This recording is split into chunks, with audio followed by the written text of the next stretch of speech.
Welcome to the garden here at the Earthwork Farm.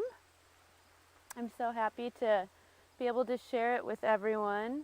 It has been a different summer here without having so many lovely visitors all the time. But we have a lot of lovely plant friends in here. As you can see, this garden looks kind of wild. This is an experimental year. It's a first-year garden. And so it's what we call in the permaculture world an observation year. And so basically I just planted a bunch of seeds and plants, and we're observing, we're seeing what the soil is doing. The soil up here on the hill is almost perfect. It's just lacking a little bit of potassium. One of the really interesting things is that the soil lacking potassium has informed the plants that hold the most potassium inside of them to grow super huge. So we have some really strange happenings going on in here with plants that I've never seen before. This is a common, what people often think of as a weed, purslane. It usually grows really low and flat against the ground, and the leaves only get like, at their biggest, like this big. But this has become like this Jurassic looking jungle plant that's bushing out. And so purslane is full of potassium. Like one little pinch of it has as much as like a whole bunch of bananas. So what we're going to do with this is actually grind it up and make a purslane smoothie, if you will, and put it back in the soil to hopefully raise the potassium levels. And then it will no longer be lacking potassium, and we'll see what it fills up next year. And so this year for the farmers market offerings, for our workshop offerings, we're going to be offering a 5-workshop series on the zones of permaculture. Permaculture is kind of a scary and loaded word. And so I've been trying to use different words in my practice. I like to use regenerative culture. Some people like to use regenerative agriculture, but really we're aiming to support the systems that already exist in nature, to mimic them and to live in harmony with them. So everything that we're getting out of it, we're putting back into it. So it's like a closed loop system that feeds itself. It's regenerative. It's beyond sustainable. Sustainable means just to like keep things as they are. And I think the state of the world right now, we really need to be orienting ourselves towards regenerating, not just keeping the status quo. This workshop, we're going to hear from a couple of different people in their zone ones, in their practical zone ones. Zone 1 is the zone that is closest to the house. In practical regenerative agriculture, when you're working with the land, it's like your most frequently traveled areas. It could even be considered like inside of the house, like the kitchen, and right outside the kitchen, or the garden that's closest to your door. This garden is closest to the house on the hill. And right when you walk in, the first 2 little patches are like frequently used culinary herbs, and also some of our favorite flowers. People that like to have bouquets of cut flowers on their table will keep their favorite flowers and favorite herbs in zone 1. A lot of our herbs are pretty overgrown right now. This is holy basil, and it's flowering. We've been pulling the flower heads off all summer. We're going to start to process this soon. I'm actually going to let a lot of these flower heads go to seed now, so we can gather seed and share them with our friends around the state. That's something that we've been doing since the beginning of the year. We've done a seed exchange with a lot of our friends down in Detroit, good friends from the Detroit hip hop showcase that plays here every year at Harvest Gathering. So here I'll just show you some of the plants in this crowded herb garden, but we have some pretty common ones and some rare ones. So here we have culinary sage. One of my favorite tricks that I learned about culinary sage is it has these really cool ribs on the leaf. And I don't know if you guys remember Crest brush-up strips, but these are like nature's brush-up strips. So if you have like some fuzzy teeth going on, you can just pick one of these leaves. It lines up pretty perfectly with most human fingers. It's kind of a one-size-fits-all thing. And then you just brush them up. Oh gosh, that's kind of gross. And then we have some rare plants like this Puerto Rican oregano, which is kind of like a juicy, succulent looking plant.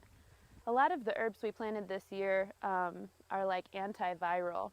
We plan to make medicine for the winter, some antiviral medicine, pandemic-informed growing going on here right now. We also have a patchouli plant. I wish that we could get some smell-o-vision out to you guys, but this smells like a real live hippie. A couple more rare plants we have going on. This was gifted to me from my mentor, Penny Kreville, and it is a rare Russian mullein. It's also a really amazing lung tonic. Some people put it in tinctures, people put it in teas. The leaf itself actually looks like the bronchial system in the lungs. And it helps open up the bronchioles and helps you breathe better. It's also an expectorant, so it helps you get the gunk out, the lung nuggets, if you will. That's not very poetic. And then here we have the highly coveted moonflower. Our first blossom just came, and it's kind of done, but we have quite a few more coming in. These only bloom at nighttime, and they're extremely fragrant. You might recognize it from the cover of the new Sweetwater Warblers album. They're pretty difficult to grow from seed. I've been trying for about 5 years, and this is the first time that I've got them to pop. And the thing is, once they do grow, they can become really invasive, so it's super important to pull the seed heads. And that's kind of the theme of this garden this year, is I'm growing things for seed, to build up a seed bank here at the Earthwork Farm, and also to share seeds with all of you. And I'll take this opportunity to put out a little call to collaborate and share. Anybody out there that has their own seed bank going, that's interested in starting one, or who would like to exchange seeds or receive seeds, please reach out to us, and we'll be happy to share with you. Before we leave this Zone 1, I also want to show you guys a really awesome project that Iris and I have been working on. We recently found out that Monarch caterpillars have an extremely low rate of survival. It's less than 10%. I've heard some people say it's as low as 4%. So they're actually really benefit from caterpillar allies building them in closed habitats and helping raise them until they transform into butterflies. So right now we have 3 monarch chrysalises in here, and they should be popping out in like a week and a half. And so this is our Three Sisters garden, and this is also kind of honoring our Anishinaabe people, brothers and sisters and stewards and ancestors of this land. They believed in companion planting. So here we have rainbow sweet corn growing, green beans, and squash. Each of these plants helps each other, helps the other one grow. The squash kind of spreads out and shades the roots, also shades the green beans so they don't get too much sun and don't dry out.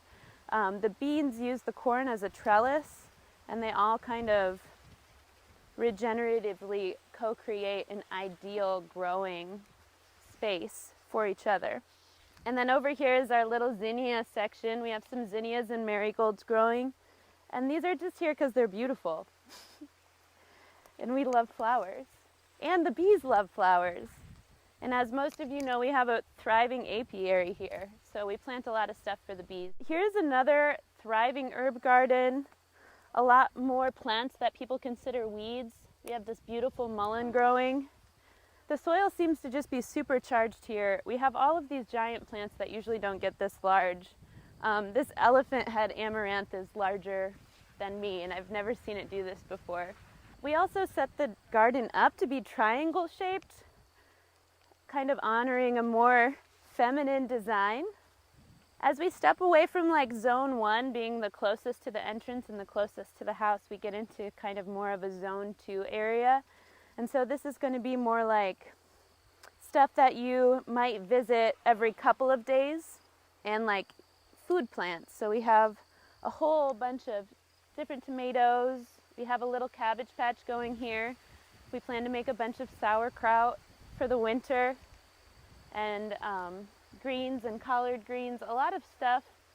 is kind of wrapping up down here. We had these great big, we had a bunch of salad greens going, but we've nibbled them all. I saved a couple and let them go, and soon they'll go to seed, and we'll be able to collect the seeds probably in like another month and use them next year. In the back row we have tobacco. This was gifted to me from a dear friend who's also a co-collaborator and creator in the farmers market zone at Harvest every year, Shelby Harris, also known as tallow. And I'm actually growing this tobacco to use as like a sacred offering when we're harvesting wild foods and building relationships with plants. It's always important to carry reciprocity into those relationships, to ask for permission to harvest, especially when you're using these plants for medicine and to better your own body, your own internal system, to give something back. And I've had many different teachers talk about different ways that you can give offerings to the plants. Tobacco is the most traditional to the native people of this land and all across North America, across Turtle Island. Other teachers have told me if you don't have tobacco, you can offer song or a prayer or even a strand of your hair. And so this is being grown as an offering for wild foraged plants, and it will probably be gifted to dear friends and mentors and teachers as well. And we'll hear more about reciprocity later on in this workshop series when we get to Zone 4, which is kind of like the wild edge, when we'll hear from some of our favorite herbalists and foragers. Here among these beautiful Egyptian walking onions that were gifted to us from our friends at the Wagbo farm, we have, I think, maybe the biggest turnip I've seen come out of here all year. And I recently learned that I've always planted turnips just as like a soil building plant. It also helps break up the soil and give space for other roots to grow. And I've cooked turnip greens, but I'd never cooked turnips before. Maybe this is common knowledge, but they are a great potato replacement. You can like roast them and saute them and fry them, and they're super healthy. And this one would be like maybe the equivalent of a whole bag of potatoes. It's huge. What a beauty.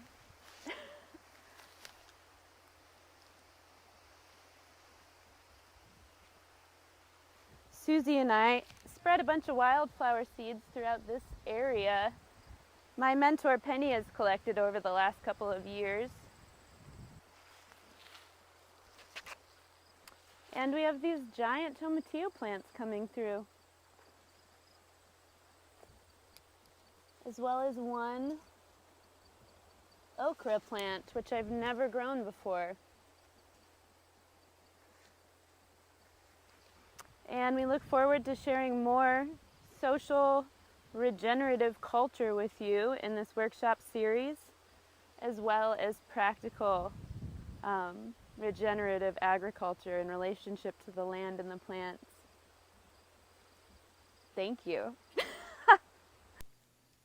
Hey, thanks for tuning in to the virtual harvest gathering this year. My name is Natalie Lindsay, and this would have been my third year helping with coordinate the farmers market zone at Earthwork Harvest Gathering. With that, just want to give a huge shout out to everyone who's been working really hard to transform this physical gathering into a virtual gathering, and I know it takes a lot to adapt and change, so big shout out to everyone on the back end putting this together and making it happen. Thank you. So here we are, still getting in some time to learn, to share information, and that's kind of what I help facilitate at Harvest Gathering with Chelsea Coy. We co-create all of the educators that come in, and the demonstrations, activities, the community kitchen, the play sound, all of the wonderful fun farm animals that come from Baker's Green Acres, and we kind of facilitate all those people coming together to create what is the magical farmers market zone that you all love to come over and see. So thank you if you visited that area before, and also all of the wonderful vendors that come out to that area as well. So thank you for participating in that in the past and right now in this event right now as we continue to connect on that land level, and all of our information this year has been digital, and it's great. So I'm going to talk a little bit about Zone 1 in permaculture. Chelsea kind of talked about her Zone 1, and we're talking about this whole thing, permaculture, what is it? And just want to say there's a lot of resources out there available. There's permaculturewomen.org that has free online classes for you if you are wanting to dive deeper into what permaculture is. It's, basically just a design concept. I've been a permaculture designer for 10 years, and it's been a really wonderful way to kind of just observe and design my life. And so when we're talking about all of these zones, zone 0 is really your house and, or yourself. If you're talking about social permaculture, which I know we'll get into later, I'm really excited to connect with that whole realm of things as well. But in land-based permaculture, your zone 1 is everything just outside of your house, everything that you're touching every day and interacting with. It's also where all of your, water kind of starts. So, a lot of times our hoses are hooked up to our house. So, what does that look like? Where are your sources of water? And what does that grid look like going outwards? And then also pathways and doorways. In terms of designs, we kind of start there. So how are you flowing through your landscape and through your zones via these pathways and doorways that kind of start at zone 1? So that looks a lot different for a lot of different people. So I just want to say, like, if you're in an apartment and your zone, 0 and your zone 1 as your, shelf above your kitchen window where you have your south-facing light, that can also be your zone 1. You are not, limited if you don't have land. You can still kind of use these concepts and adapt these concepts to what your situation is. So don't feel limited just because we're here with all of these, bigger land-based things. It can be scaled down as well. Just want to also, say back to the farmers market zone and all of you guys at home real quick.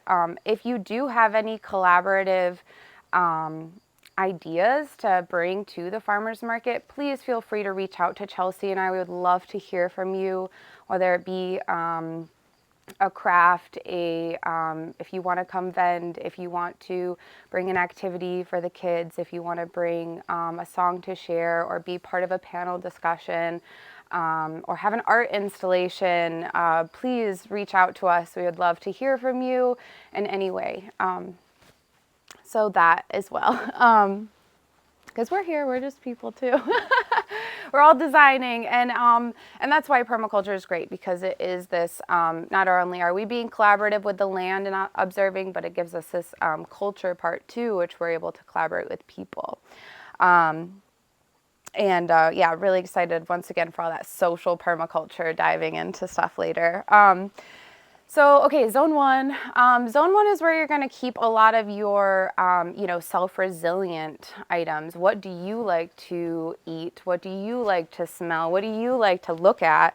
How can I keep those close to me, available, accessible, so that I can be using them and experiencing them every day. It's these relationships that we're creating and are making these things easy. So you're spending a lot of your time and energy in zone 1, but you're designing it in a way that you're putting in the least amount of energy, and still getting a lot back, if that kind of makes sense. So it's all about energy flow here. And designing for maximum output and least amount of input. And that's kind of what this whole permaculture concepts are. And just also diving in, touching in a little bit more on the ethics and principles of permaculture. You can dive into those in depth via the internet. Don't be frugal with your Google, as I just heard recently. But it's the three main ethics are earth care, people care, and fair share. So those are kind of the three main principles, and we kind of bring those into every single zone. We're kind of like thinking about those things. So in my zone 1 here, it's actually my deck. We are right outside my my kitchen door here, and using some wood supply that was left over from a project, we were able to create these boxes with things that I use. We have some basil here, 2 different kinds of basil. And then this is a bunny tail grass in the middle here that I use for dried arrangements. So I have food, flowers, and then these zinnias attract the hummingbirds, and so that's something that I enjoy to look at and have in my space, are the hummingbirds. So, and I also have little lettuces here that I was able to cut and use for salads. So those are things that I like to smell and look at and taste that I facilitated right here in my zone 1.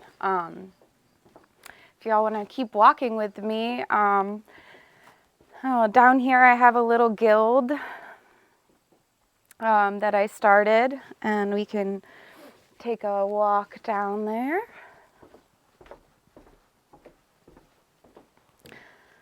So a guild is a group of plants that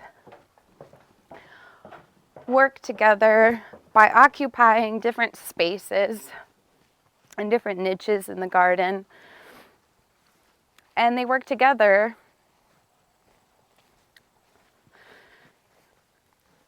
to facilitate layers. And so that's what this guild is kind of doing here. We have a Saskatoon berry here as the overstory in this planting here, this guild. So not only does the Saskatoon berry have beautiful white flowers in the spring and kind of was one of the first plants to bloom and therefore occupying a really nice space for the bees in the springtime, but then it has fruit that not only are edible for us, but the birds really love them as well. So then I have some comfrey in here that I can keep growing and chopping down and using for mulch in this garden.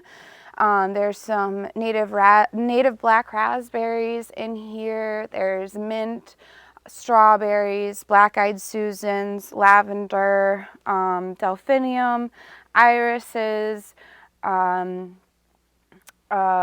roses, daisies, flat leaf onion, echinacea, self-heal, astilbe, turtle head, goodness sakes, what else? And some swamp milkweed as well. So also by this rose was here when I arrived on this land. And so this year I planted garlic underneath it to for a companion plant, and I did get actually a few more rose buds than the year before. But roses and garlic are an example of a companion plant. So this is my guild. Oh, and pink yarrow, that's another good one. So this is the little guild that I'm kind of just experimenting with. It's really close to my house. It's in a shady area. I'm experimenting with more native plants in here, and then some fun useful plants as well. Things that I use like lavender and garlic. And so this is another little plant zone. If we want to walk over here, I have some fruit trees also. This is a blackberry patch here, along with some nut trees. This is a beaked filbert, also known as hazelnut. And I think this is, oh gosh, a apricot tree, which right now the flowers kind of freeze off in the springtime, but hopefully with climate change and as soon as this tree is big enough, we'll have some apricots. And then here are the blackberry patch. So I kind of keep this close to the front of the house, and then we have a magnolia tree there. And then that kind of goes out into, I would say, zone 3 or 4 with some flowers and food out there. But we can walk down here to, this is our food garden. It's a little bit farther away from the house, but that's because it gets the most sun. So here we are using what we got, which is another permaculture concept, is use what you have, start where you are. And this will be a cold frame greenhouse and made out of mostly recycled materials as soon as we are done here. And it's just kind of in the beginning processes, but as you can see, the sun, because of the slope of the trees, you know, south is this way. So this is about as south facing as we could get in this area on our land to capture the sun. So this will actually be for mostly season extension and to start seedlings earlier and to kind of keep some things later on in the season. So it won't be a year-round situation, but still pretty close to the house here. So we talked about things being easy in your zone 1, and that's kind of why a lot of people like to use raised beds, is because it's a little bit easier to not only control what soil you have and what soil you're using for your vegetables or plants, but also just accessibility. I have a vole problem right now, so a lot of my things are being eaten, and I actually just saw him. But you know, that's permaculture.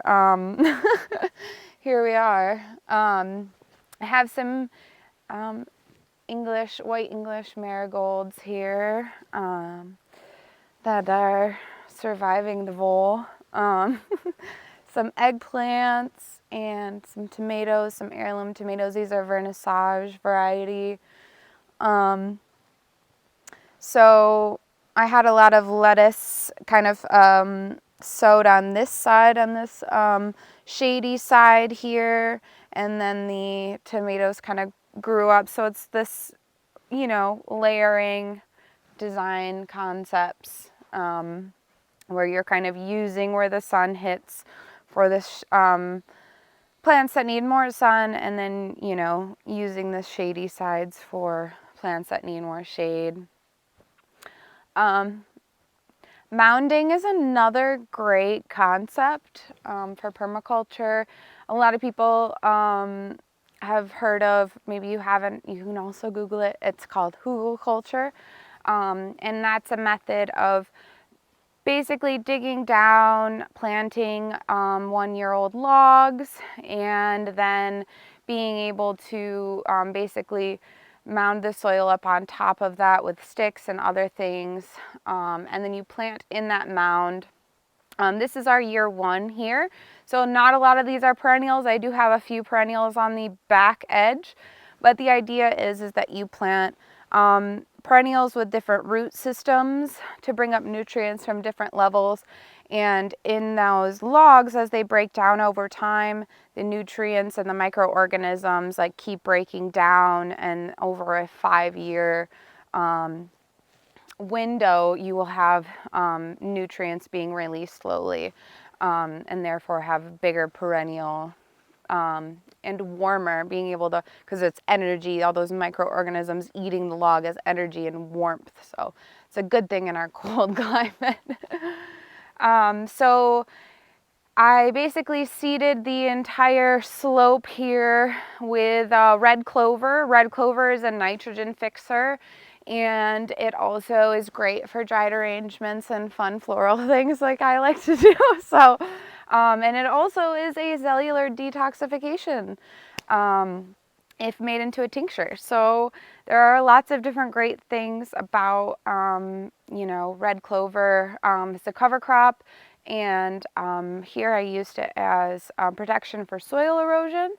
So, you know, things look a little wild and crazy in here, but that's okay. And that's kind of how I wanted it.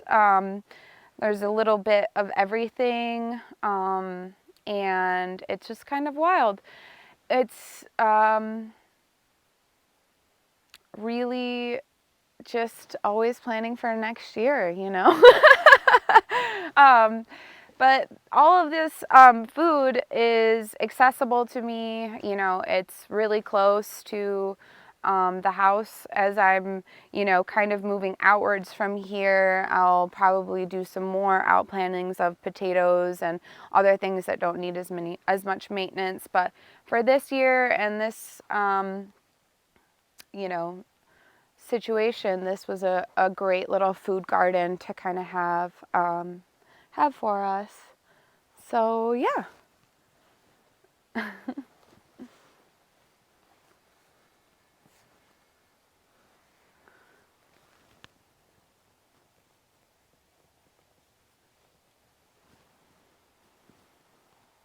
And a lot of these will self-seed too, like the strawberry blonde calendula, kind of letting them go to seed, so get their seeds for next year. Some Zulu peppers. And there's a patty pan squash up there.